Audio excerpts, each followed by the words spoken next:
Hello everyone. අද දවසේ මම ඔබට උගන්වන්න සූදානම් වන්නේ බීන් නිවැරදිව භාවිත කරන ආකාරය. ඉංග්‍රීසි භාෂාවේ බීන්ලා දෙන්නෙක් ඉන්නවා. ඒ තමයි BEEN බීන් සහ BEING බීන්. අද දවසේ ඔබ ඉගෙන ගන්න යන්නේ BEEN බීන් නිවැරදිව භාවිත කරන ආකාරය. මෙහි භාවිතයන් කිහිපයක් තියෙනවා. අද මම ඔබට කියලා දෙන්නේ එහි මූලිකම අවස්ථාව. හොඳින් මතක තියාගන්න බීන්ට සිංහල තේරුම් තුනක් තියෙනවා. ඒ තමයි වෙලා, අනික ඉන්නේ, නොයසෙනම් වෙලා ඉන්නේ, අනික් තේරුම තමයි තියෙන්නේ කියන තේරුම. අපි මෙන්න මේ තේරුම් එන උදාහරණ වාක්‍ය කිහිපයක් නිර්මාණය කරමු. පළවෙනි උදාහරණ වාක්‍ය කාංචනා මහත් වෙලා. කාංචනා මහත් වෙලා. හොඳින් මතක තියාගන්න මේ බීන් සමග අපි have සහ has භාවිත කරනවා. have been ඊට පස්සේ has been. කාංචනා මහත් වෙලා, කාංචනා has been fat. දැන් කාංචනා මහත්යි කිව්වොත් කොහොමද කියන්නේ? Kanchana is fat. කාංචනා මහත්යි. කාංචනා මහත් වෙලා ඉන්නේ, නැත්තම් කාංචනා මහත් වෙලා, කාංචනා has been fat. හොඳින් මතක තියාගන්න. බලන්න මෙන්න මේ උදාහරණය. මම මේ දවස්වල කාර්යබහුල වෙලා ඉන්නේ. මම මේ දවස්වල කාර්යබහුල වෙලා. කොහොමද ඉංග්‍රීසියෙන් කියන්නේ? කාර්යබහුලයි කියන්න අපි busy කියනවා. I have been busy these days. I එක්ක අපි ගන්න have. මම කියවනේ been සමග අපි have හරි has හරි භාවිත කරනවා. I have been busy with my work keyword.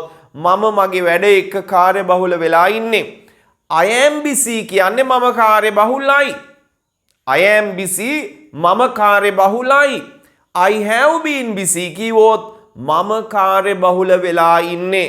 right? හොඳින් මතක තියාගන්න. ඊගාව උදාහරණ වාක්‍ය. ඔයා දැන් ගොඩාක් ලස්සන වෙලා ඉන්නේ. එහෙම නැත්නම් ඔයා දැන් ගොඩාක් ලස්සන වෙලා. කොහොමද කියන්නේ? You have been so beautiful now. You have been so beautiful now. ඔයා දැන් ගොඩාක් ලස්සන වෙලා. සමන් දැන් ගොඩාක් මුරණ්ඩු වෙලා. කොහොමද ඔන්න ඔය අදහස කියන්නේ? මුරණ්ඩුයි කියන්නේ අපි ගන්න වචනය තමයි stubborn. මුරණ්ඩුයි stubborn. සමන් එක්ක අපි ගන්නේ has been. Saman has been so stubborn. ගොඩාක් මුරණ්ඩු වෙලා, so stubborn now. සමන් දැන් ගොඩාක් මුරණ්ඩු වෙලා, someone has been so stubborn now. හොඳින් මතක තියාගන්න හරිම ලේසි භාවිත කරන ආකාරය. JVP එක දැන් ගොඩක් බලවත් වෙලා. JVP එක දැන් ගොඩක් බලවත් වෙලා. කොහොමද කියන්නේ? JVP has been so powerful now. JVP has been so powerful now. JVP එක දැන් ගොඩක් බලවත් වෙලා. හොඳින් මතක තියාගන්න හරිම ලේසි භාවිතය. JVP එක බලවත් කිව්වොත් JVP is powerful. JVP is powerful. JVP එක බලවත් වෙලා ඉන්නේ. JVP has been powerful. හොඳින් මතක තියාගන්න. හොඳයි. අපි තවත් උදාහරණ වාක්‍ය කිහිපයකට යමු. මම මෙතන ඉන්නේ පැය දෙකක සිටන්. මම මෙතන ඉන්නේ. I have been here. I have been here. මම මෙතන ඉන්නේ. මෙතනට වෙලා ඉන්නේ. පැය දෙකක සිටන් කියනකොට අපි ගන්නේ for 2 hours. I have been here for 2 hours. මම මෙතන ඉන්නේ පැය දෙකක සිටන්. මම මෙතන කීවොත් කොහොමද කියන්නේ? ඒක කියන්නේ I am here. I am here. මම මෙතන. I have been here කීවොත් මම මෙතනට වෙලා ඉන්නේ කියන තේරුම තමයි එහි ගැබ් වෙලා තියෙන්නේ. හොඳයි. අපි තව උදාහරණ වාක්‍යයක් ගමු. My father has been in Gampaha since 2010. My father has been in Gampaha since 2010. මගේ තාත්තා ගම්පහ ඉන්නේ 2010 සිටන්. My father is in Gampaha කියෝ Sinhala තේරුම මොකද්ද? මගේ තාත්තා ගම්පහ ඉන්නේ. මගේ තාත්තා ගම්පහ ඉන්නේ.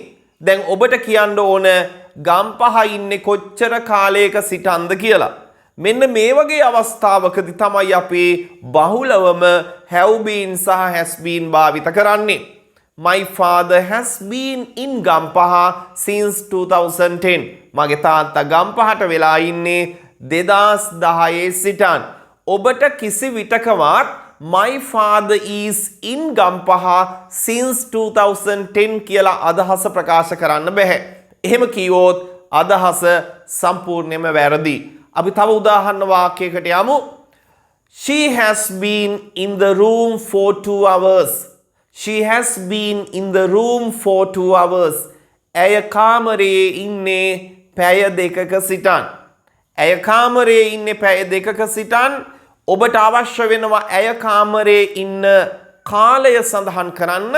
අන්න එතකොට ඔබ අනිවාර්යෙන් මේ has been භාවිත කළ යුතුම වෙනවා. She is in the room කිව්වොත් ඔබට ඊට පස්සේ කාලය සඳහන් කරන්න බෑ. She is in the room කිව්වොත් ඇය කාමරයේ ඉන්නේ එතනින් ඉවරයි. ඇය කාමරයේ පැය දෙකක සිටන් ඉඳලා තියෙනවා කියනවා නම් she has been in the room for 2 hours යනුවෙන් භාවිත කළ යුතුමයි. හොඳින් මතක තියාගන්න. අපගේ අන්තිම වාක්‍ය තමයි This book has been here since last week. This book has been here since last week. මේ පොත මෙතන තියෙන්නේ ගිය සතියේ ඉඳලා. මේ පොත මෙතන තියෙන්නේ ගිය සතියේ සිටන්.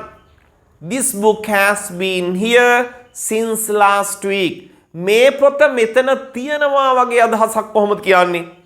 This book is here. ඒ තරම්ම අදහස සම්පූර්ණ නැහැ. නමුත් අපි උදාහරණයක් වශයෙන් නිකන් කියමු. This book is here. මේ පොත මෙතන තියෙනවා. එහෙම නැත්නම් ඔයාගේ පොත මෙතන තියෙනවා. Your book is here. ඔයාගේ පොත මෙතන තියෙන්නේ. අපි මෙහෙම කියමු. ඔයාගේ පොත මෙතන තියෙන්නේ ගිය සතියේ ඉඳලා. ඔන්න ඔතනදී ඔබ අනිවාර්යයෙන්ම has been භාවිත කළ යුතු වෙනවා. මොකද අපි වාක්‍යයට කාලය සඳහන් කරනවා. Your book has been here since last week. Your book has been here since last week. ඔබට කිසි විටකවත් your book is here since last week කියන්න බෑ. කාලය සඳහන් කරනවා නම් have been සහ has been භාවිත කළ යුතුම වෙනවා. හොඳයි එහෙනම් මම හිතනවා මූලික අදහසක් බීන් භාවිත කරන ආකාරයේ ඔබ ලබා ගන්න ඇති කියලා. අපි අලුත් වීඩියෝකින් හමු වෙමු. ගිහින් එන්නම්. Have a nice day. Bye.